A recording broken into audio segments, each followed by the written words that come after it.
Hello, hello, hello, hello, hello, hello, hello, hello, L-O-L-O. How are you today, my people?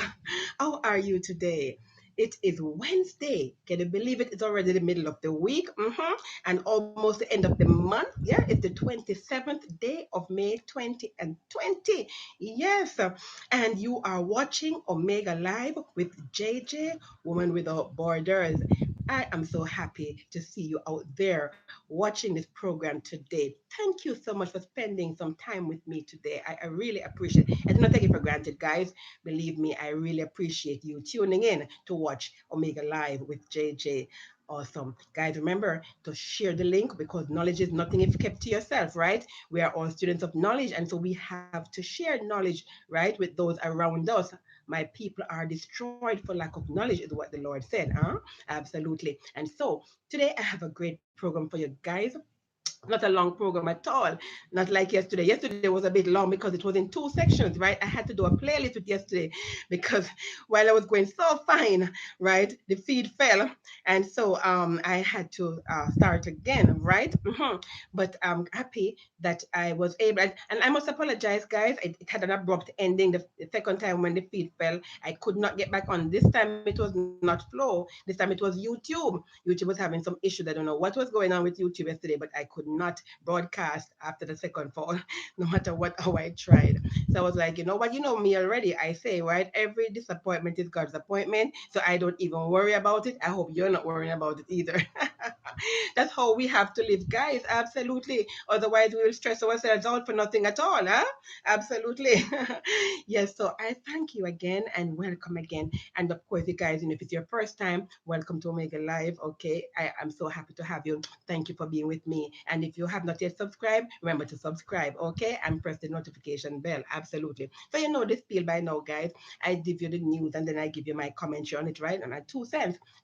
But today's a special day, guys. It's a very, very special day today, May 27th. Yes, because did you know that in Bolivia, that today is actually Mother's Day? Yeah, they don't celebrate Mother's Day like us. Absolutely not. In Bolivia, Mother's Day is actually the 27th of May. So happy Mother's Day to all the mothers in Bolivia.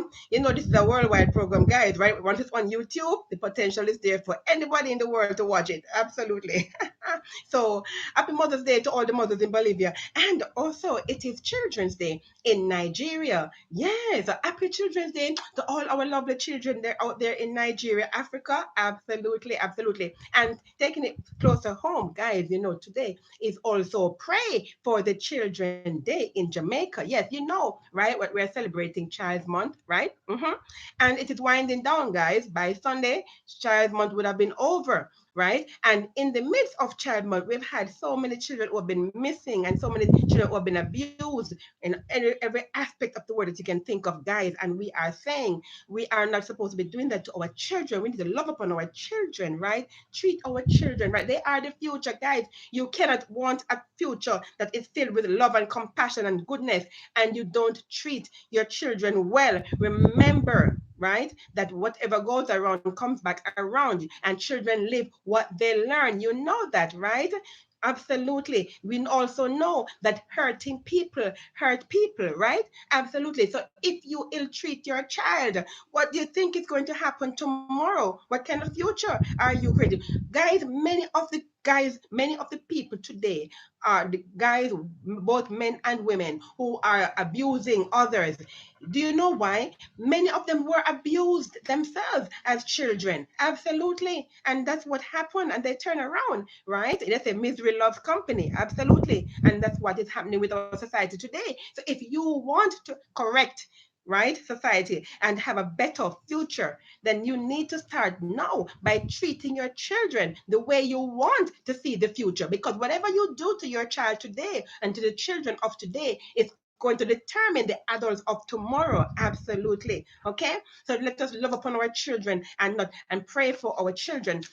And as it is Child Month, I saw in the Sunday Observer, the Observer had a handout, right, celebrating Child Month. This was in the Sunday Observer, right?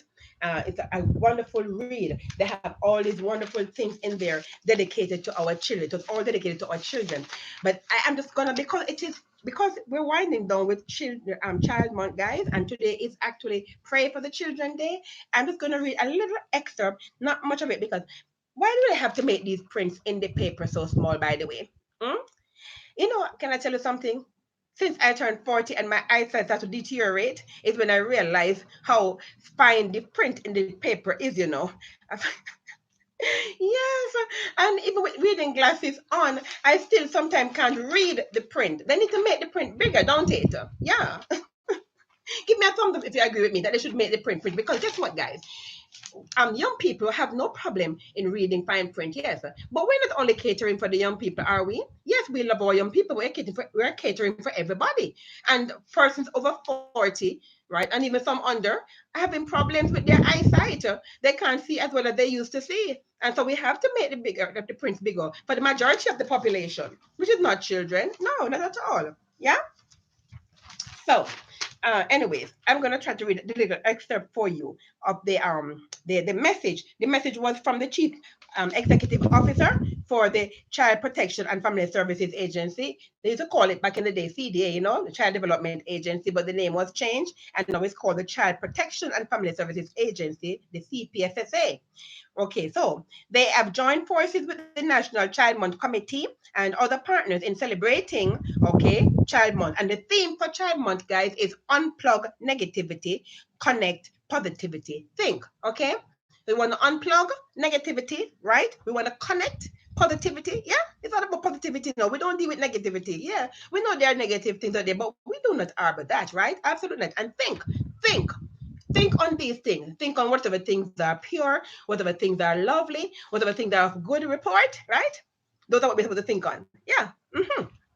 So you would agree, this is the message I'm reading for you, right? That this theme to, is quite timely in light of the current challenges faced with COVID-19 pandemic.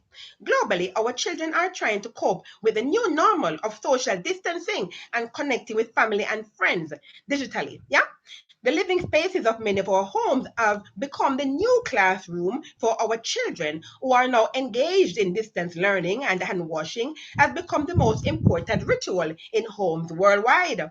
As we embrace these life changes, it is important that our children are informed whilst they use technology to continue their education and socialize. The CPFSA recognizes the need to empower our children to make wise decisions and to understand when their rights are being abused. We must remember that the digital space is a playground for many predators that can be found on almost every corner, from street corners in their neighborhoods to popular internet chat rooms. Huh? Importantly, child abuse has been found to increase during periods like these, and as such, we urge parents to be vigilant in their caregiving and supervision through the crisis period. Okay. And she has listed 7 things that we need to do. Okay. Number one, keep weapons, medication, tools, and harmful substances out of the reach of children. Two, monitor their internet activity. Children are to be assisted with posting mindfully and responsible. With posting mindfully and responsibly. For an educator, the sentence is not quite right with it. Okay.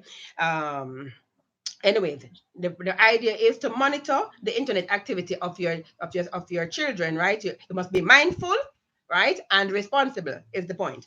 If you have had to attend work, ensure that your children or your child, if it's only one, are in the care or is in the care of a trusted adult, and set ground rules for the caregiver, right? You must check in as often as possible and reinforce with your child that you are okay if you are on the road or you're at work or you're elsewhere, right?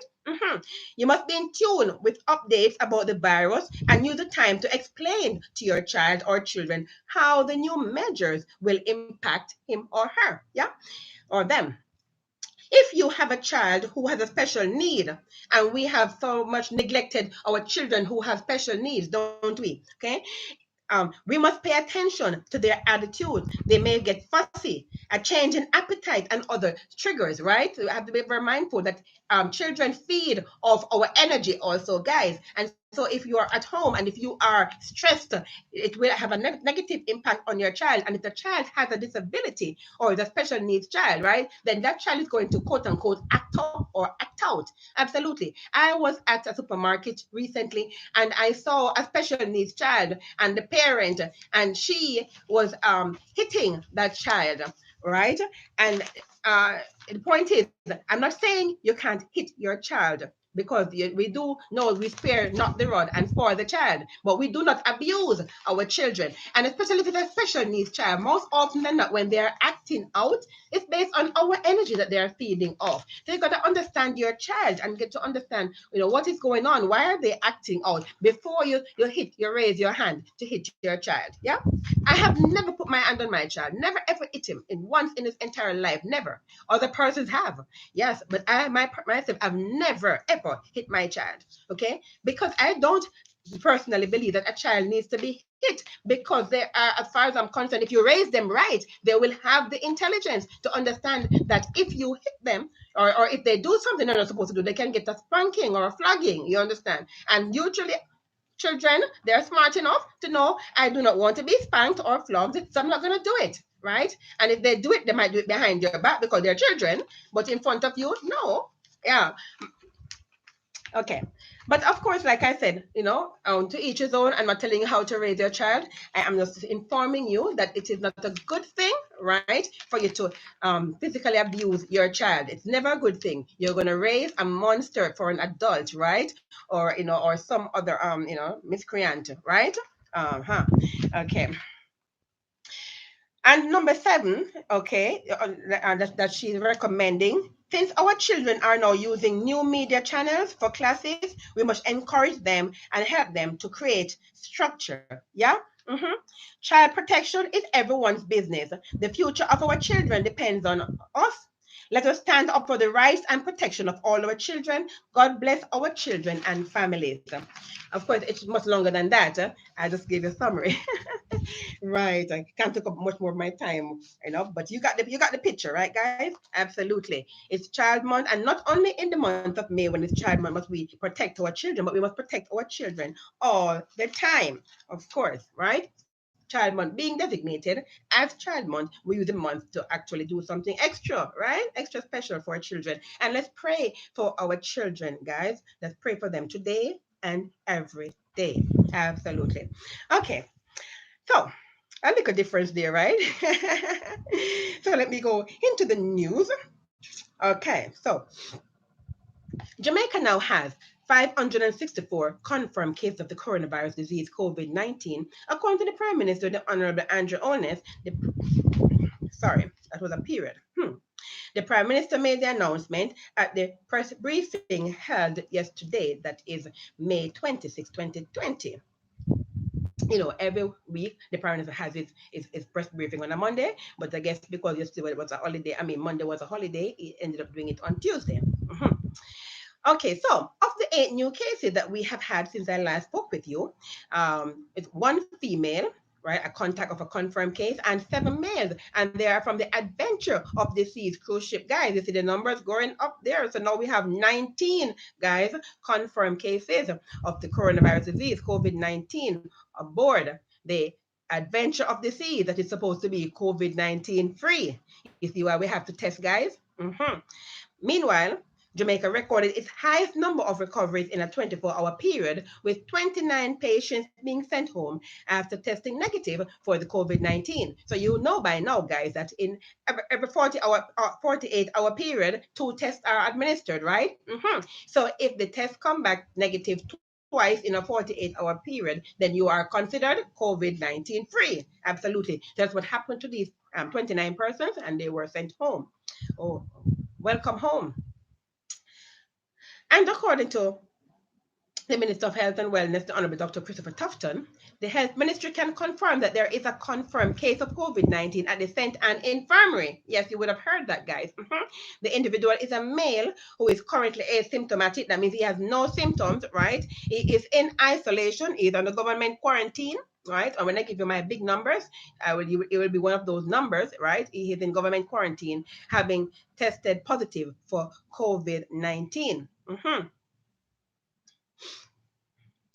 the minister says contact tracing has commenced and 21 close contacts of this young man has been identified, and they too have been placed into quarantine, but they are under home quarantine, which means, guys, that they're under home quarantine. The protocol is that they're going to be geofenced. They include 12 high-risk members of staff, all of whom have been sampled. The minister said up to yesterday, that is yesterday, the 25th, it's actually the day before yesterday, right? The 25th of May, all 80 permanent staff members and 2 of the 5 visiting staff members that they have were sampled for COVID-19, and all 106 residents there have also been tested, the minister said. According to the Prime Minister, it was out of the surveillance of the spread of the disease across the island, in particular, to test all workers in the infirmaries, that was put in place by both Minister Tufton and Minister Desmond McKenzie, that it was discovered that this young man had COVID-19. So it was not a surprise for them, basically, because they were doing testing, following protocol, and it was in that exercise that they discovered that this young man had COVID-19. According to Dr. Tufton, 85 of the 118 nursing homes island-wide have returned satisfactory results and 33 unsatisfactory results. He says the ministry is currently awaiting information on 13 parishes. He also said a detailed status report will be provided to the country within another week. The Prime Minister also said all the infirmaries and the Golden Age home have the adequate personal protective gear for workers, and the workers have been using the gear accordingly, which is basically what the Minister Desmond McKenzie said in his speech yesterday at the press briefing. Right, the Prime Minister has hijacked the minister's message. He said sanitization programs was undertaken a couple of weeks ago, and another round has been conducted. Right? He says the infirmaries were provided with 150 temporary staff to support their operation, and that process is still in place. Okay, so to continue where the Prime Minister left off, the Minister of Local Government and Community Development, the Honorable Desmond McKenzie, he says basically to set the record straight, right, that the um that the infirmaries, they have up and running isolation units. Up and running is words, up and running isolation units, right? And as the Prime Minister said, and he has concurred, that there are PPE gears that are being used by all the workers, right? Every one of them have personal protective equipment, right? He also said that the ministry is going to put in place transportation for all informal workers to be taken to and from work, right, in order to reduce the contact of these workers with the general public, in order to protect this population. And I am going to say with regard to this, guys, that I know I keep saying it and I have not done it yet, but I'm going to do it one of these days. Don't worry. I have to do a program listing all the benefits of COVID-19, really. Because you see, here's another benefit of COVID-19, because as a result of COVID-19, right, we have all these healthcare professionals, right, both at the infirmary and at the hospitals now, who are being bussed to and from work. Right now, these are things that should have been happening before, guys, really and truly. These persons should not having to be taken public transportation. I mean, seriously, can you imagine? Because you guys who are in the healthcare profession, you know that, and even other persons who are related to or have connections with, that these guys work 12-hour shifts, right? Most often than not, the shift is a 12-hour shift from 12 to 12, from 6 to 6, 7 to 7. It's usually a 12-hour shift that they work on, right? You know that. And you can imagine that you go to work at 6 a.m., right? And you come off at 6 p.m. Or you go to work at 7 a.m. and you come off at 7 p.m. Or even worse, you go on at 7 p.m. and you come off at 7 a.m. And you have to go and find a taxi to take you home when you are so beat after 12-hour work. I mean, seriously? Huh, guys? And nobody, I mean, and you see that it could be done and it can be done. This is my thing. We complain and you hear all the complaints, right? There is no money to do this and there's no money to do and we can't do it, we can't do that. But there it is. Here it is right now. We are being forced to do this. And guess what? Suddenly we have the capability and the capacity, right? And the ability, mhm, to do it. And we are doing it. You see what I'm saying to you guys? Yeah. So we don't take excuses then, okay? When someone is giving you an excuse, do not take that excuse because where there's a will, there is a way. Clearly, right? Right? So here it is now, excuse me, that the minister says they are going to now provide transportation, right? And I'm presuming they're going to be using the JUTC. Big up to the JUTC, by the way. Oh my God, the Jamaica Urban Transit, they are just working overtime, aren't they? They are here, there, and everywhere. And it's good. I'm glad to see the buses are being utilized properly. You understand? Because I think they were underutilized and now they're being utilized properly and they're going to be used again for exam in July for those children who have to do their CSEC. Absolutely. So yes, we're using them for the workers to transport workers from the ship and from the airport, from the pier and the airport